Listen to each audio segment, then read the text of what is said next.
Welcome back to Healthline, and before the break we were talking with Dr. Katrina Miller about the Gardasil vaccine, which treats HPV, which is the human papillomavirus. Correct. And that's basically anal and rectal warts.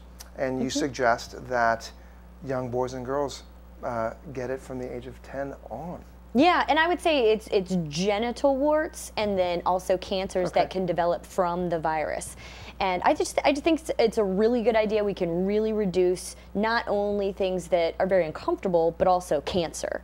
And so I think it would be a great idea for both girls and boys to be able to get this. Again, recommended now starting at age 11. And here's the deal, it's a shot. Close your eyes, wince. Do your best. Mom and dad know how to treat your kids after they get a shot because they are strong little boys and girls after they get that. Yeah. Billy now gets a little bit older.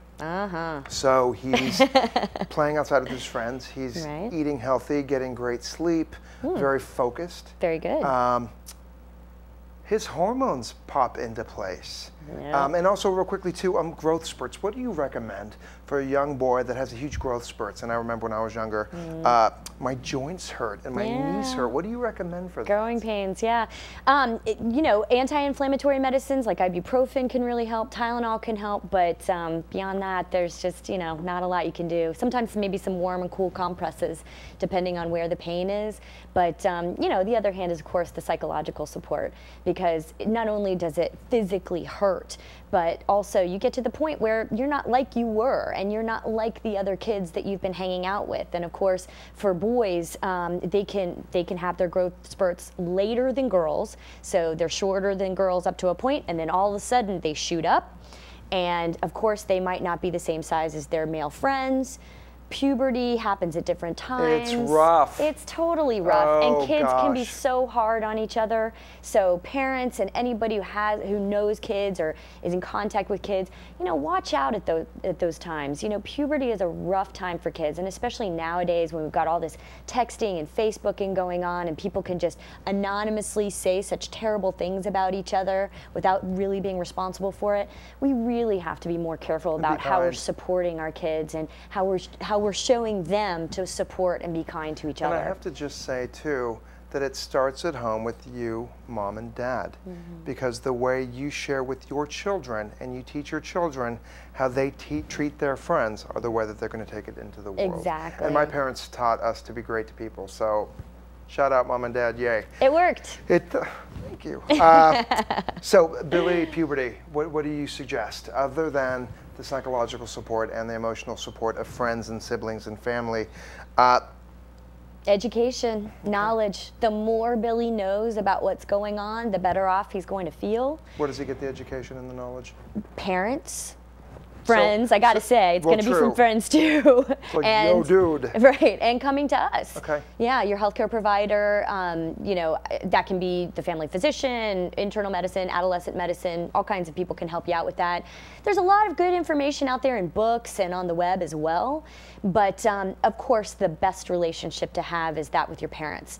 And the better and stronger that can be with the more truth and the more knowledge and the more support, I think the better off the kids will be in going through these difficult times. Well, because one thing you don't want to do as a parent is shame your child. No. Because they've gone through puberty already and they've already experienced.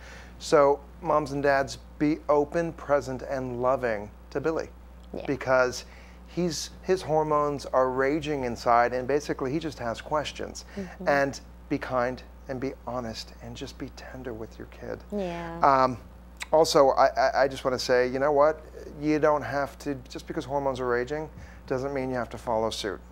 Guys, you will find plenty of time to be sexual. And if you choose to be sexual, have the conversation with your mom and dad, have the conversation with your friends. A condom is the smartest thing you will do. I'm going to be that blunt. I agree. It is. I agree. And you know, it's funny how many people think that that's not such a good idea for various reasons, but man, get over it. Think about it. What? One moment will change your life forever, guys. And it can be a sexually transmitted infection, or it can be a pregnancy. So either one of those things, you don't want your life to be changed by something like that. That could have been what taken care of by using that condom. Absolutely. So definitely condoms. Please do it. Please do it. Do you hear it from the doctor? Please do it.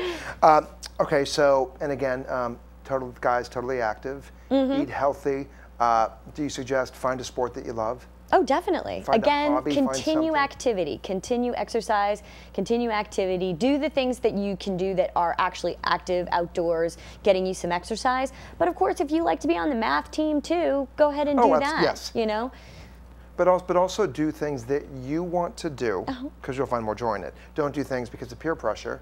Do something that makes you feel good and that you want to do. You want to wake up, and I used to wake up and want to go running. Right. Because I'm a runner. Right. Yeah, play a sport that makes you feel good, feel great. Eat your vegetables. I love that you said start eating the whole fruit and vegetables at an early age, because that's taught. So just say we graduate Billy to high school, early 20s. How has his physicality changed? How has his health changed? Well, he's turning into a man now. Okay. So you've gone through puberty, and basically you're working with the new body of a man. And that can sometimes be difficult for the older adolescent age group. And especially when you're moving off from high school to college, you're probably leaving home. You have new responsibilities. You have new freedoms. And so, of course, that comes new responsibilities as well. We were just talking about condoms, so it's so important once you go off to college to really think about sexual activity, because you will have that freedom to make your choices. And that's true for things like sexual activity. It's also true for things like drinking, using drugs, things like that. So you got to be super careful about the choices you're going to make once you're outside of the house and you really don't have other people watching what you're doing. Any supplements at that age? Any supplements I think you suggest? As long as you've got a colorful diet and it's well balanced and you're eating a lot of vegetables more than anything, lean proteins, and then carbohydrates and fats and really kind of the least amounts, I think you're going to be fine. And you don't necessarily need any kind of vitamins as supplements. And if you're trying to use other kinds of supplements in terms of weight gain and trying to gain that muscle mass, you have to be very careful with what you're using and how much you're using it. Say no to steroids, period. Definitely, definitely. Human growth hormone, creatinine supplements, things like that. You really have to be very careful about it.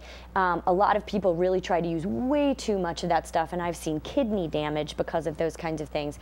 And so I would say stay away from any kinds of supplements at all, but if you're going to use them in moderation and with the supervision of somebody who really knows how to use them appropriately. But also have the conversation with your doctor. Hey, doc, because you Right. would know you know Billy's entire medical history. How does this work? Does this not work? Because there could be something in the supplement that actually goes against the entire body. Exactly, exactly. Especially his particular body. Yeah. Blood type. I know it's a random thing. Blood type? Does blood type change any of that with creatines and stuff? You know, Not really. A, O negative. I mean, there may be theories on that I'm not aware of, and I know that there's a blood type diet based on the kind of proteins that your body generates, and so what kind of diet would be right for you. But based on supplements, no, nothing that I know about. Okay, so Billy just needs to stay true to his game, play the sports that he loves, live life, but also live in moderation. And it's interesting because I remember when I was in my 20s, I thought that I was invincible. And I've lived past that, but also I did realize that there was a change. Don't go away, because Billy's going to turn into 30s and eventually hit 50 and become an elderly adult. Don't go away. More about men's health and Dr. Katrina Miller when we come back.